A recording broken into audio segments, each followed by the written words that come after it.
Bismillahirrahmanirrahim.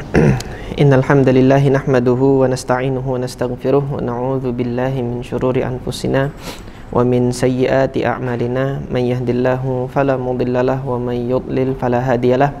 Wa asyhadu an la ilaha illallah wahdahu la syarikalah wa asyhadu anna nabiyyana Muhammadan abduhu wa rasuluh. Allahumma salli wa sallim wa barik ala nabiyyina Muhammad wa ala alihi wa ashabihi wa man ihtada bihadihi wastanna bisunnatihi ila yaumiddin, amma ba'd. Alhamdulillah, kaum muslimin yang dirahmati oleh Allah Subhanahu wa taala, kembali kita melanjutkan kajian sirah nabawiyah kita dari kitab Ar-Rahiq Al-Makhtum yang disusun oleh Syekh Shafiyur Rahman Al-Mubarakfuri, namun berkenaan dengan ringkasan cerita yang beliau kutip di dalam kitab beliau Ar-Rahiq Al-Makhtum yang berkenaan dengan kisah Nabi Ibrahim awal kedatangannya ke lembah Mekah sebelum nanti terjadi pernikahan di antara Ismail dengan kabilah Jurhum, kemudian nanti akan melanjutkan keturunannya sampai ada Quraisy di situ.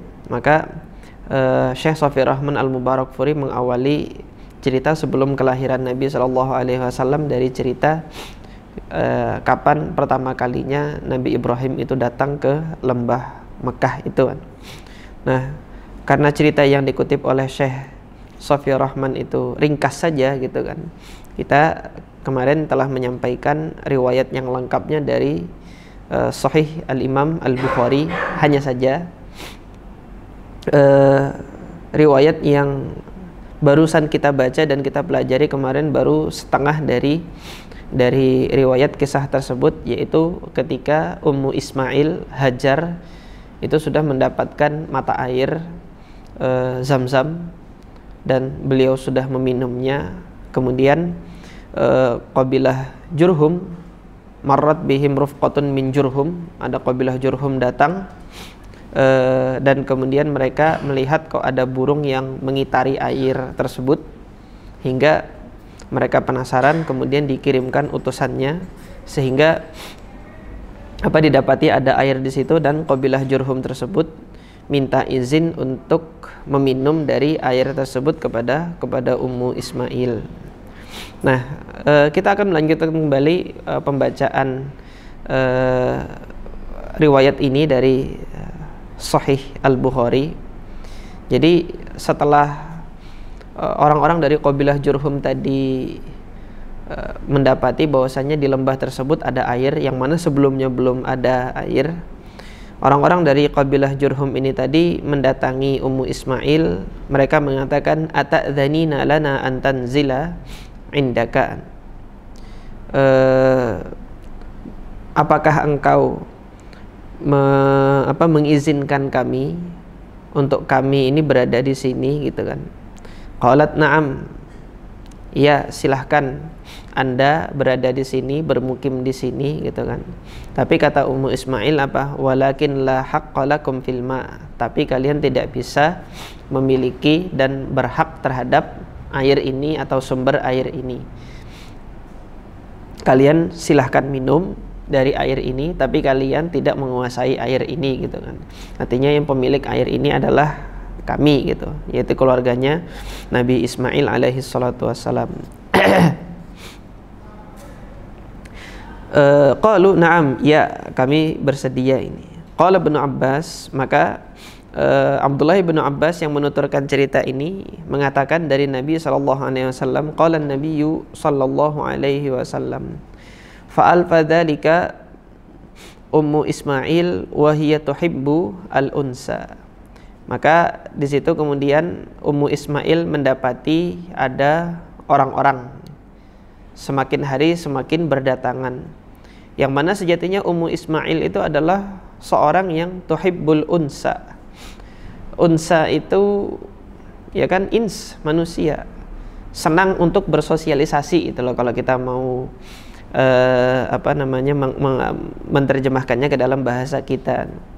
Para ulama bahasa mengatakan al-uns adalah diddul wahsyah. Diddul wahsyah, wahsyah itu kan hewan yang dia itu liar, wahsyah itu hewan yang dia liar, kalau ada datang yang dia anggap asing, dia akan menghajarnya, itu wahsyah seperti itu. Tapi orang yang dia itu humble, supel, ketika ada orang datang dia akrab gitu, senang. Nah ini cirinya Ummu Ismail seperti ini. Beliau adalah orang yang supel, dia senang bersosialisasi, tidak sebagaimana hewan. Kalau hewan itu wahsyah, itu yang dianggap asing dia akan menyerangnya gitu. Tidak seperti itu karakternya Ummu Ismail. Fanazalu wa arsalu ila ahlihim. Orang-orang kabilah Jurhum tadi itu kemudian datang ke situ, bermukim di situ, dan memberitahukan kepada keluarga-keluarga mereka. Wa arsalu ila ahlihim fanazalu ma'ahum. Keluarga-keluarganya yang belum bermukim di situ kemudian ikut bermukim di situ juga. Semakin hari bertambah banyak orang yang bermukim di lembah tersebut. Hatta idza kana biha ahlu abyatin minhum, sampai ketika ada banyak keluarga-keluarga yang ada di situ. Wasyabbal ghulamu, Nabi Ismail akhirnya tumbuh dewasa. Wa ta'allamal arabiyyata minhum, dan kemudian Nabi Ismail belajar untuk menuturkan bahasa Arab dari mereka, dari kabilah Jurhum ini. Wa anfasahum wa a'jabahum hina syabba. Maka Nabi Ismail ini membuat mereka kagum, membuat orang-orang kabilah Jurhum ini tadi kagum dengan kecerdasannya Nabi Ismail pada saat itu, kedewasaannya dalam cara berpikir, ro'yunya, ide-idenya itu, gagasan-gagasannya itu cemerlang gitu kan. Senang orang-orang kabilah Jurhum ini kepada Nabi Ismail. Falamma adraka zawwajuhu imra'atan minhum. Ketika sudah sampai umur dia menikah, maka mereka menikahkan Nabi Ismail ini dengan salah satu anak gadis dari mereka. Nah, setelah Nabi Ismail ini menikah gitu kan, tidak lama setelah itu matat Ummu Ismail, maka Sayyidah Hajar Ummu Ismail wafat. Nah, sampai di sini kan mungkin sebagian kaum muslimin menyangka, oh ini berarti Hajar ini nggak dikunjungi Ibrahim dalam waktu sekian lama sampai Ismail ini dewasa gitu kan. Nah, alhamdulillah Al-Hafidz Ibnu Hajar rahimahullah dalam Fathul Barinya itu membawakan faedah dari riwayat-riwayat yang lain, bahwasanya Nabi Ibrahim itu tidak meninggalkan Hajar selama itu kemudian nggak dikunjungi lagi, enggak. Sebagian riwayat yang lain mengabarkan Nabi Ibrahim masih menyempatkan diri untuk mengunjunginya itu dalam kurun beberapa bulan sekali atau sebulan sekali, tetap mengunjungi keduanya ini. Nah, ini karena menyingkat cerita gitu kan, ceritanya dipersingkat. Jadi singkatnya itu Ummu Ismail itu sudah wafat pada saat Nabi Ismail itu menikah gitu kan. Artinya singkat ceritanya di sini Ummu Ismail sudah wafat, dan kemudian Nabi Ismail itu sudah berkeluarga, sudah menikah dengan salah seorang anak gadis dari suku Jurhum yang mereka itu bermukim bersama Ummu Ismail itu. Faja'a Ibrahim ba'dama tazawwaja Ismail yutali'u tarikatahu. Maka datanglah Nabi Ibrahim setelah pernikahannya Nabi Ismail ini dengan tujuan untuk menyenguk tarikah ini ya, keluarga yang ditinggalkan di situ. Sebagaimana kebiasaan Nabi Ibrahim mengunjunginya, ketika mengunjungi kali ini Nabi Ismail itu sudah beristri. Falam yajid Ismail, tidak didapati Nabi Ismail di rumah tersebut. Fasa'ala imra'atahu anhu, maka ketika datang ke rumahnya Nabi Ismail ini, ditanyalah kepada siapa? Kepada istrinya Nabi Ismail pada saat itu. Faqalat kharaja yabtaghi lana. Jadi Nabi Ismail itu keluar untuk mencari nafkah. Ya, nafkahnya apa pada saat itu? Berburu. Nanti akan disebutkan di sini di riwayat ini Jadi mencari makan, mencari kebutuhan hidup, karena tugasnya suami adalah memberikan nafkah bagi keluarganya. Tsumma sa'alaha an 'aishihim wa hay'atihim. Maka ditanyalah oleh Nabi Ibrahim, bagaimana kehidupan kalian berdua gitu. Aish gitu kan, wa hay'atihim, bagaimana keadaan kalian berdua di sini. Faqalat nahnu bisyarrin. kata istrinya Nabi Ismail itu mengatakan, kami berada dalam keadaan yang buruk. Kenapa? Nahnu fi dhiqin wa syiddatin. Kami berada dalam keadaan yang serba sempit, serba susah, berkekurangan. Fasyakat ilaihi, ngadu dia kepada Nabi Ibrahim, kita ini begini gitu. Nah, setelah itu baru Nabi Ibrahim mengatakan, qala fa idza jaa zawjuki faqri'i alaihi salama. Kalau nanti suamimu datang, sampaikan salam saya kepada suamimu, gitu kan. Wa quli lahu, katakan kepadanya, tughayyir atabata babihi, hendaknya dia ganti nanti daun pintu rumahnya itu, gitu. Suruh ganti daun pintu rumahnya. Lah istrinya Nabi Ismail kan tidak ngerti ini disuruh apa gitu. Tapi yang jelas dikasih tahu sama suaminya ganti daun pintunya itu. Jadi kan yang namanya menantu sama mertua itu kan biasanya mertua itu sayang sama menantunya kan gini. Ya boleh jadi mungkin dikiranya kalau ngadu sama mertua ini, suami ini begini gitu kan. Nanti menantu akan dibela atau bagaimana gitu. Menantu perempuan biasanya disayang sama mertua gitu. Nah, jadi mungkin apa maksud dari suruh mengganti daun pintu itu? Apakah mengganti daun pintu itu apakah yang dimaksud itu mengganti kebiasaan hidup, mengganti nafkahnya, mengganti mata pencahariannya atau apa gitu? Ternyata tidak. Setelah pulang, Nabi Ismail itu pulang. Falamma jaa Ismailu ka'annahu anasa syai'an. Ketika beliau pulang, Nabi Ismail itu seakan-akan sudah melihat sesuatu. Maksudnya melihat sesuatu ini apa? Ada yang beda hari ini gitu loh. Ada yang beda hari ini. Mendapat firasat bahwasanya ada seorang yang datang kepada Nabi Ismail. Faqala hal ja'akum min ahad? Apakah tadi ada datang seseorang ke sini? Qalat na'am, kata istrinya, iya, ada seseorang yang datang di sini. Siapa itu? Ja'ana syaikhun kadza kadza wa kadza. Ada seorang syekh, orang yang sudah tua, datang kepada kami. Seperti ini disebutkan cirinya. Fasa'alana 'anka fa akhbartuhu, dia tanya tentang engkau maka aku kabarkan. Wa sa'alani kaifa 'aishuna, dia tanya kepadaku bagaimana kehidupan kita. Fa akhbartuhu anna fi jahdin wa syiddatin, saya kabarkan kepadanya bahwasanya kita ini berada dalam keadaan yang susah dan berkekurangan seperti ini. Qala fahal awsaki bi syai', apakah dia mewasiatkan sesuatu kepadamu? Qalat na'am, iya, dia kasih wasiat kepada saya. Amarani an aqra'a alaikas salam, dia memerintahkanku untuk menyampaikan salam kepada engkau. Wa yaqulu ghayyir atabata babik, dia perintahkan untuk mengganti daun pintu rumahnya itu. Maka Nabi Ismail mengatakan, dzaka abi, itu ayahku. Waqad amarani an ufariqaki, perintahnya itu adalah untuk menceraikan engkau. Ilhaqi bi ahliki, kalau begitu silahkan kamu kembali kepada keluargamu. Dicerainya lah istrinya itu. Fatallaqaha, diceraikannya, ditalaknya istrinya itu. Wa tazawwaja minhum ukhra, kemudian Nabi Ismail nikah lagi sama salah seorang wanita dari suku Jurhum itu yang lain. Falabitha indahum Ibrahimu masya Allah, maka berlalu waktu yang sampai beberapa waktu Nabi Ibrahim kemudian belum mengunjungi mereka, sampai Nabi Ibrahim datang lagi. Thumma atahum ba'du falam yajidhu, maka didatangi sekali lagi. Nah, ketika sudah didatangi sekali lagi, sudah diceraikan istri pertama, ini nikah dengan istri yang kedua ini. Fadakhala ala imra'atihi fasa'alaha anhu, dia datang tapi tidak didapati Nabi Ismail sebagaimana sebelumnya tadi, yang didapati hanya istrinya. Fasa'alaha anhu, tanya kepadanya.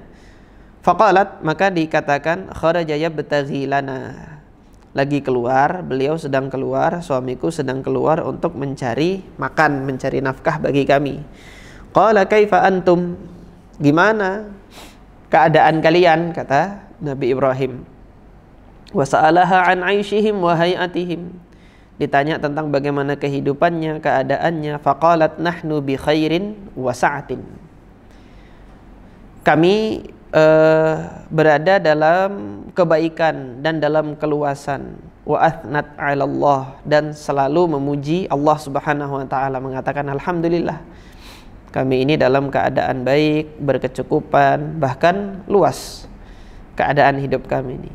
Faqala ma ta'amukum, kalian makan apa? Qalat al-lahmu, kita makan daging. Ya karena tadi Nabi Ismail mencari nafkahnya itu berburu gitu loh. Jadi mereka makannya itu daging. Qala fama syarabukum, minuman kalian apa? Air. Yang kayak gini gitu kan, makannya cuma daging tok gitu kan, daging doang, minumnya air. Enggak ada minum-minuman yang lain tuh. Jus, apalagi boba, apalagi enggak ada minum-minuman yang lain. Air minumnya. Tapi istrinya tadi mengatakan apa? Nahnu bi khairin wa sa'atin.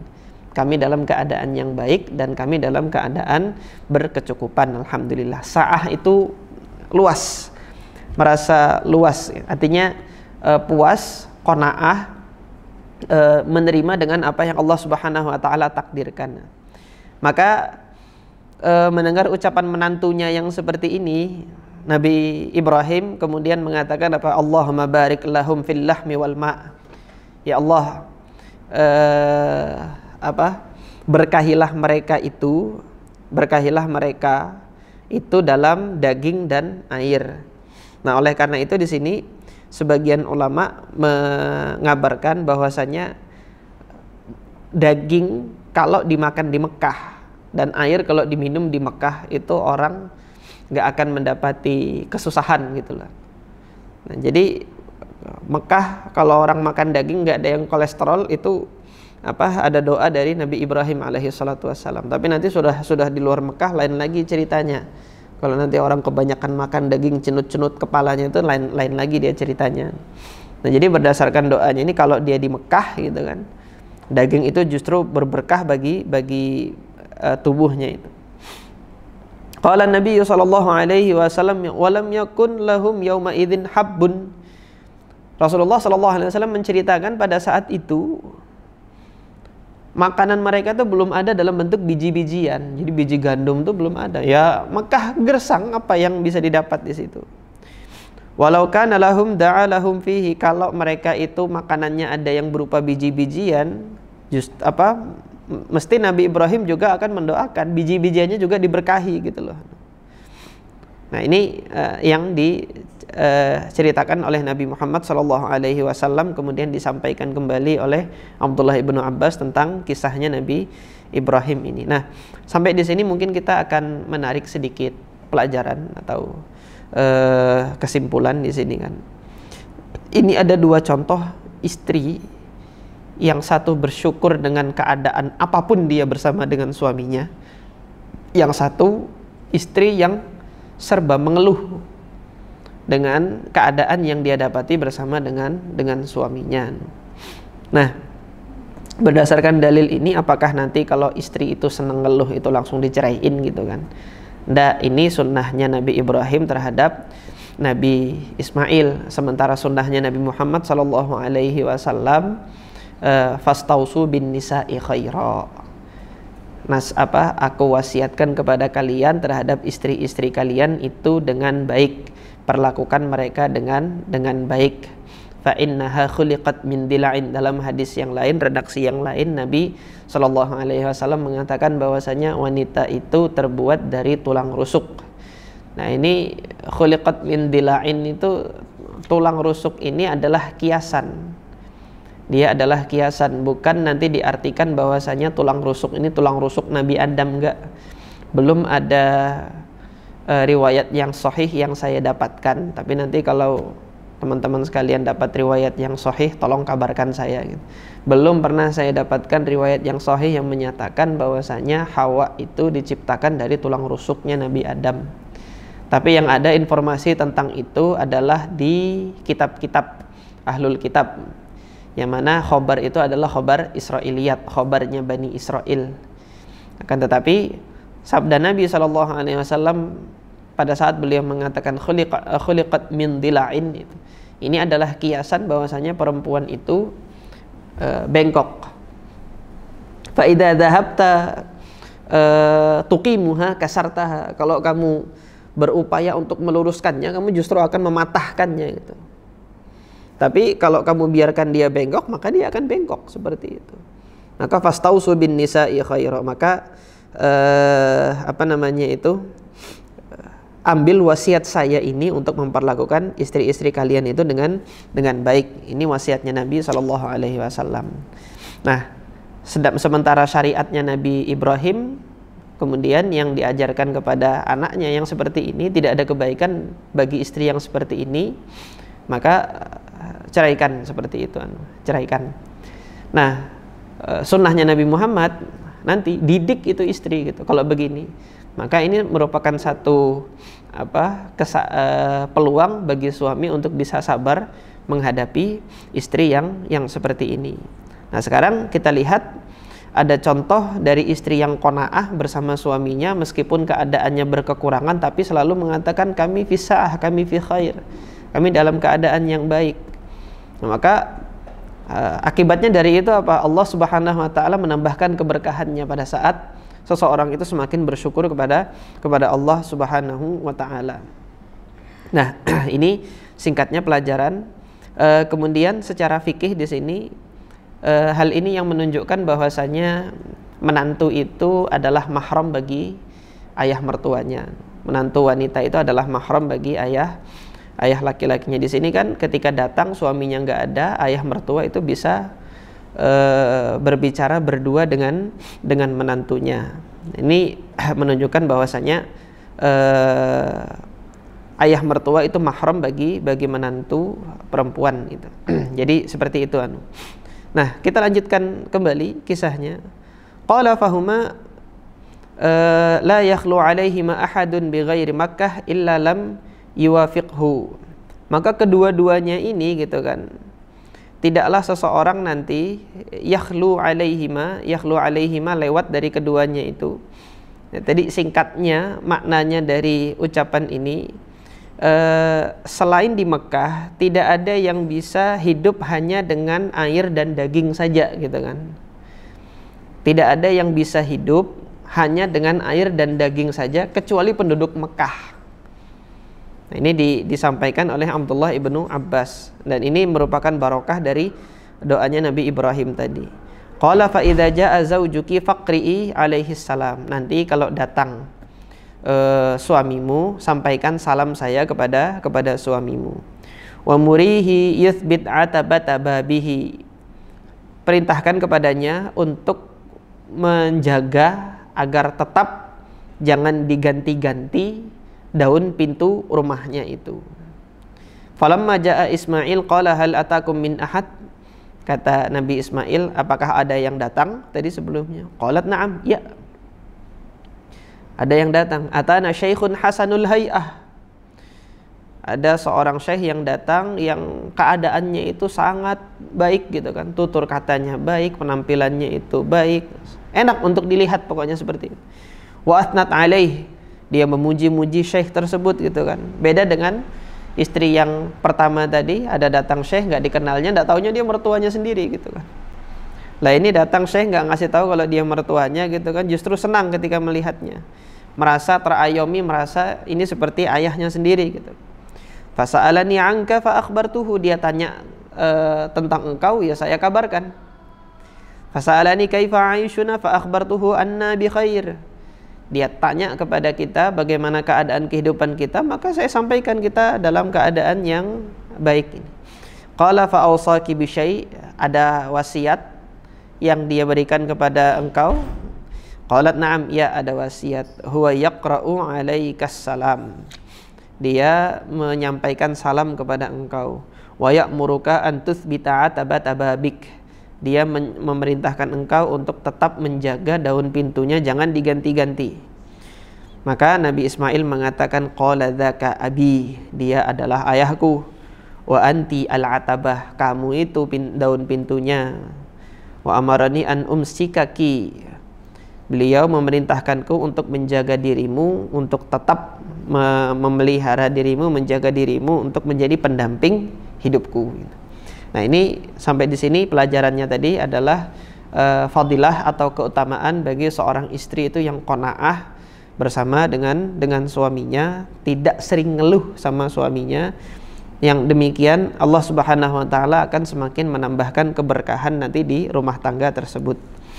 Nah, tapi bagi istri nanti yang ngeluh, maka sunnah Nabi Shallallahu alaihi wasallam adalah bersabar.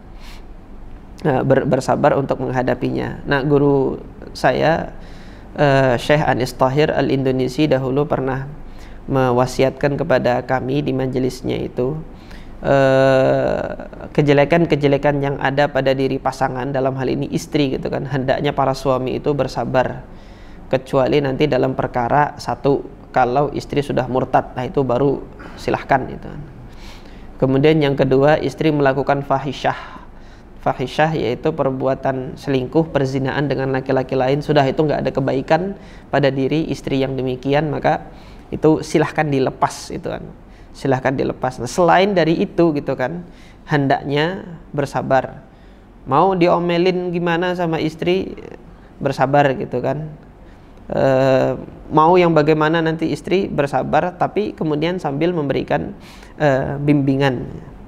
Nah, ini yang disunnahkan oleh Nabi kita Shallallahu alaihi wasallam, fastausu bin nisa'i khaira, itu tadi kan. Kemudian kelanjutan kisahnya gitu kan. Tsumma labitha anhum ma sya'allah. Kemudian mereka hidup berdua sampai tiba masanya yang Allah Subhanahu wa taala kehendaki. Tsumma jaa'a ba'da dzalik. Kemudian datang lagi Nabi Ibrahim itu mengunjungi mereka. Wa Ismailu yabri nablan. Pada saat itu Ismail sedang meraut anak panah, karena kan pekerjaannya kan berburu. Jadi berburu, ditangkap ininya, dimakan dan minum air, itu saja aktivitasnya Nabi Ismail untuk memberikan nafkah kepada istrinya pada saat itu. Wa Ismailu yabri nablan lahu tahta dauhatin qariban min Zamzam, di bawah pohon besar yang di dekat sumur Zamzam. Allah Ta'ala alam, dauhah atau pohon besar ini apakah pohon besar dahulu di mana Nabi Ibrahim itu meninggalkan mereka berdua bersama dengan Ummu Ismail, apakah masih ada atau tidak? Yang jelas Nabi Ismail ini melakukan aktivitas itu di bawah pohon besar yang di dekat sumur Zamzam. Falamma ra'ahu, ketika melihat ayahnya itu datang, qama ilaihi, datang menyambut ayahnya. Fasana'a kama yasna'ul walidu bil walad, maka dilakukanlah sebagaimana seorang anak itu melakukan kepada ayahnya. Dari kerinduan beliau yang lama tidak bertemu dengan ayahnya itu, beliau melepas rindu. Wal waladu bil walid, ayah kepada anak, anak kemudian kepada ayah, bagaimana yang dilakukan mereka, tentunya berpelukan gitu kan. Ini merupakan satu hal yang membahagiakan bagi Nabi Ismail alaihi salatu wassalam, dan juga mungkin bagi Nabi Ibrahim setelah sekian lama itu berpisah. Hal ini pelajaran bagi kita, bahwasanya dengan orang yang kita kasihi, dengan orang yang kita sayangi di kehidupan dunia ini, Allah jadikan perpisahan, Allah jadikan pertemuan. Tapi nanti yang mestinya kita takuti itu adalah perpisahan yang kita nggak bisa ketemu lagi gitu loh. Waliyadzubillah. Kalau nanti seorang itu Allah tempatkan di neraka jahanam, yang satu lagi nanti ditempatkan di surga, itulah perpisahan yang nggak pernah ketemu lagi. Maka ikhwas kalian, hendaknya kita jangan terlalu larut dengan satu kesedihan manakala kita berpisah dengan orang yang kita cintai, orang yang kita kasihi, selama perpisahan kita itu masih dalam keadaan iman. Selama pada saat kita berpisah jauh, yang kita kasih itu beriman, dan kita pun sedang masih beriman kepada Allah Subhanahu wa taala, ini jangan dikhawatirkan yang demikian. Namun kerinduan itu tentunya ada gitu kan, pada diri kita terhadap orang-orang yang kita kasihi. Nah, nanti kita yakin Allah Subhanahu wa taala akan mempertemukan kembali orang-orang yang mukmin ini di dalam rahmat Allah Subhanahu wa taala. Kita lihat bagaimana dahulu Nabi Yakub ini kan nanti keturunannya Nabi Ibrahim juga itu kan.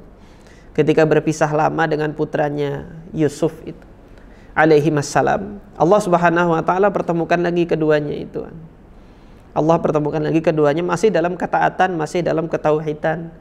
Pada saat berpisah dari ayahnya tidak ada peran ayah di situ, tapi Nabi Yusuf alaihi salatu wassalam tumbuh dengan dalam hal ketaatan, meskipun tidak ada yang membimbingnya, tapi ada ucapan-ucapan dari orang tua itu yang tertanam di dalam hati seorang anak untuk menjadi prinsip hidupnya. Nah, ini yang zahir, yang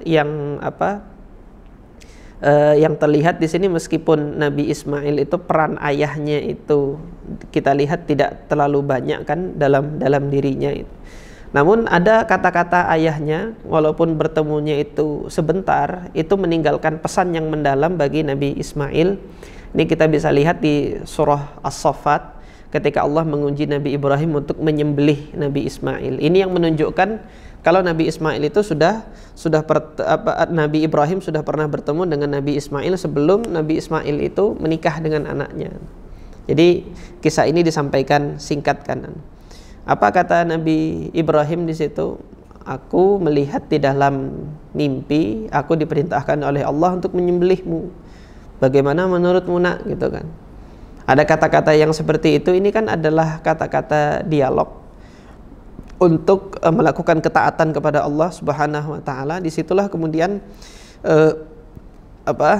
pesan-pesan yang seperti itu menjadi prinsip hidup tersendiri bagi Nabi Ismail, dan Allah Subhanahu wa taala menjaga Nabi Ismail karena beliau adalah hamba Allah Subhanahu wa taala yang Allah Subhanahu wa taala jaga, angkat derajatnya itu di sisi Allah Subhanahu wa taala.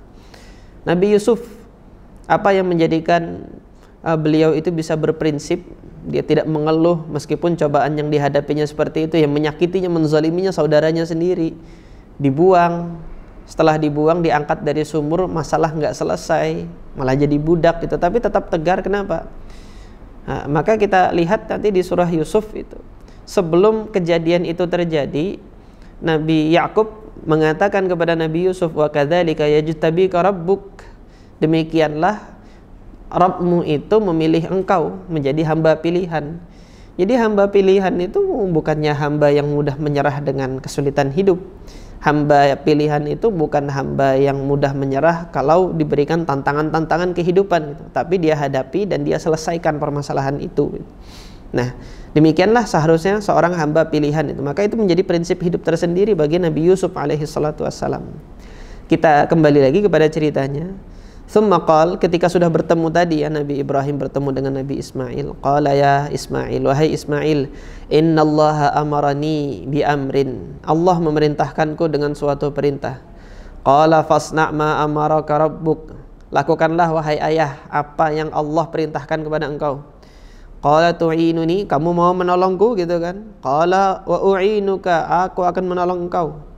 Qala fa innallaha amarani an abniyaha huna baitan, Allah memerintahkanku untuk membangun rumah di sini, rumah Allah, yaitu Ka'bah yang kita kenal sekarang.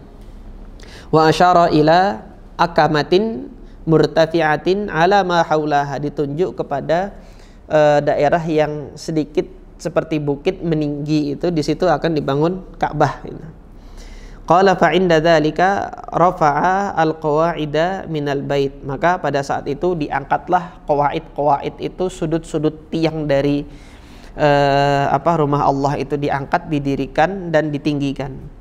Faja'ala Ismailu ya'ti bil hijarah wa Ibrahimu yabni, Nabi Ismail itu bawakan batu, Nabi Ibrahim kemudian menyusun-nyusun batunya itu. Hatta idhar tafa'al bina'u, ketika sudah tinggi bangunan itu, ja'a bihadzal hajar fawada'ahu lahu faqama alaih, maka ketika sudah tinggi Nabi Ibrahim itu mengambil satu batu yang tinggi sebagai tangga tempat berdiri itu, yang nanti disebut dengan maqam Ibrahim, yang mana hari ini masih ada maqam Ibrahim tersebut, yaitu batu yang tinggi tempat berdirinya Nabi Ibrahim itu untuk membangun Ka'bah.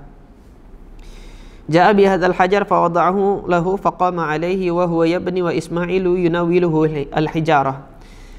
tetap dilanjutkan lagi pembangunannya sampai tinggi dengan Nabi Ibrahim itu menginjak batu yang tinggi itu yang berfungsi sebagai tangga.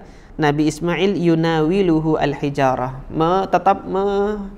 terus memberikan batu, Nabi Ibrahim meletakkan, Nabi Ismail memberikan batu, Nabi Ibrahim meletakkan terus.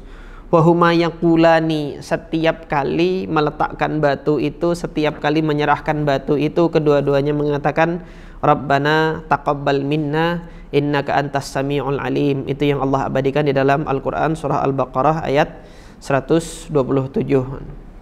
Jadi taqabbal minna, taqabbal minna. Dari sini disunnahkan untuk segala amal soleh yang kita lakukan itu, setiap detik kita melakukannya itu mengucapkan Rabbana taqabbal minna, ya Allah terimalah amal soleh ini, terimalah amal soleh ini, terimalah amal soleh ini. Qala faja'ala yabniyani hatta yadura haulal bait. Terus melanjutkan pembangunan tersebut sampai itu mengitari dindingnya itu selesai gitu kan. Wahuma yaqulan, yang mana keduanya masih mengucapkan Rabbana taqabbal minna innaka antas sami'ul alim. Selesai sampai di sini hadis kisah tentang pembangunan Ka'bah, yang mana nanti Ka'bah akan Allah takdirkan itu terjadi banjir besar pada saat Nabi Muhammad itu berusia 35 tahun. 5 tahun sebelum Nabi Muhammad itu diangkat menjadi Nabi dan Rasul. Maka harus terjadi pemugaran kembali. Ketika terjadi pemugaran kembali, di situ orang-orang kafir Quraisy itu kan mata pencahariannya tidak semuanya halal. Ketika tadi Nabi Ibrahim dan Nabi Ismail mengatakan Rabbana taqabbal minna, Allah terima itu, batunya itu tertempel, tertancap di situ dengan kuat dan tidak jatuh. Tapi ketika orang-orang Quraisy ini, mereka menggunakan hasil dari melacurkan budak-budaknya, mereka menggunakan dari hasil menjual minum-minuman khamernya gitu kan. Batu yang mereka tanam ke situ tuh nggak mau melekat di situ. Dan mereka ketika membangun itu dihalangi oleh hewan-hewan yang Allah kirimkan pada saat itu, seperti hewan ada ular yang ada di situ. Nah, maka sebagian tokoh Quraisy pada saat itu mengatakan jangan kalian gunakan harta-harta haram kalian itu untuk membangun rumah Allah ini. Singkirkan itu harta-harta haram kalian. Ketika sudah disingkirkan, hanya harta-harta halal saja yang bisa diterima di situ. Bebatuannya, kemudian bahan-bahan kayu yang lainnya hanya dari harta halal saja. Oleh karena itu bangunan Ka'bah seperti yang kita lihat pada saat ini dia kecil, kotak seperti itu, bagian Hijr Ismailnya tidak ikut ditinggikan. Padahal bagian Hijr Ismail dengan Ka'bah itu dulu menyatu. Ketika dibangun oleh Nabi Ibrahim itu menyatu. Maka dari itu orang yang dia sholat di dalam Hijr Ismail itu sejatinya dia sholat di dalam Ka'bah, karena dahulu Ka'bah dia menyatu antara Hijr Ismail dengan bangunan Ka'bah yang sekarang yang bentuknya itu nanti dia memanjang. Nah sekarang kan jadinya kan kotak begitu saja. Nah jadi ini singkatnya cerita kisah kedatangan Nabi Ibrahim, istrinya Hajar, dan kemudian Nabi Ismail di wilayah Hijaz, sampai kemudian keduanya itu membangun rumah Allah. Dan selanjutnya nanti ketika Nabi Ismail dengan istrinya hidup terus, kemudian berketurunan, sampai dari keturunannya Nabi Ismail itu lahir Adnan, yang mana para ahli nasab itu sepakat bahwasanya nasabnya Nabi Muhammad itu sampai kepada Adnan. Dan Adnan ini adalah anak yang keberapa gitu dari Nabi Ismail. Terdapat banyak pendapat dari para ahli nasab, tapi yang sepakat itu adalah dari Rasulullah sampai ke Adnan, itu semuanya sepakat ahli nasab. Nah nanti dari Adnan ini kalau dihitung dari Nabi Muhammad SAW itu adalah kakek yang ke-21 dari Nabi Muhammad SAW. Terus dari Adnan hingga Allah Subhanahu wa taala jadikan keturunan Adnan itu ada Kinanah, dan keturunan Kinanah nanti ada Quraisy, keturunan Quraisy ada Bani Abdi Manaf, Bani Abdi Manaf nanti dari keturunannya ada Bani Hashim, dan Rasulullah SAW itu dari Bani Hashim. sallallahu alaihi wa ala alihi wa ashabihi ajma'in. Nah, mungkin ini yang dapat saya sampaikan pada kesempatan kali ini tentang pelajaran sirah nabawiyah kita. Kemudian di sini ada beberapa pertanyaan tadi yang masuk ya dari sebagian ikhwah. Mudah-mudahan dalam kesempatan ini bisa saya jawab. Nanti kalau saya tidak mendapatkan jawabannya, mungkin teman-teman sekalian atau jamaah sekalian bisa menanyakannya kepada ustadz yang lain atau rubrik pertanyaan yang lain. Ada pertanyaan pertama, sekarang sudah ada, kan di luar tema ya, di luar tema sirah, tapi nggak apa-apa gitu. Silahkan untuk bertanya ini kan. Yang pertama, sekarang sudah ada jalan tol Samarinda Balikpapan yang biasanya kalau lewat jalan lama memakan waktu 2,5 jam bahkan 3 jam. Sekarang lewat jalan tol cuma 1 jam 20 menit. Pertanyaannya, apakah hukum safar masih berlaku untuk pengguna jalan tol tersebut gitu kan? Yang seperti ini jangankan Samarinda Balikpapan, Balikpapan Surabaya itu kan 45 menit aja pakai pesawat gitu. Apakah kalau cepat begitu dia sudah nggak safar lagi? Tetap dia masih safar. Yang demikian ini masih dihukumi safar. Nah, ini saya lanjutkan pertanyaannya ya. Mengingat saya pernah mendengar hukum safar berlaku dengan hitungan jarak sekian. Nah, jadi safar itu sebagaimana yang disampaikan oleh Al-Imam An-Nawawi rahimahullah itu dalam penjelasan beliau dalam syarah Sahih Muslim, safar itu adalah lawan dari mukim. Ketika seseorang itu bersafar dan tidak bermukim di tempat yang dia pertama bermukim, maka itu dihitung safar. Nah, nanti uruf masyarakat satu dengan yang lainnya mungkin berbeda dalam menyatakan sesuatu itu safar gitu kan. Nah, ini nggak bisa serta-merta nanti dihitung dengan jarak ataupun tidak serta-merta juga dihitung dengan waktu. Tetapi yang bisa disepakati di sini bahwasanya safar itu adalah keadaan ketika seseorang itu sedang tidak bermukim di rumahnya. Nah, tidak bermukim di rumahnya ini bukan berarti nanti dia main ke tempat teman, nginap di rumah teman, enggak. Kalau dia main ke tempat teman, dia nginap di rumah teman, dia masih dalam wilayah kota itu, maka dia masih bermukim di kota itu. Jadi safar itu ketika dia sudah tidak bermukim lagi di tempatnya. Allah Ta'ala alam, mungkin itu, dan ini sudah masuk waktu Isya. Kita cukupkan, nanti sisanya pertanyaan yang lain mungkin akan dijawab pada kesempatan yang lain. Kita akhiri. Subhanakallahumma rabbana wa bihamdika asyhadu an la ilaha illa anta astaghfiruka wa atubu ilaik. Assalamualaikum warahmatullahi wabarakatuh.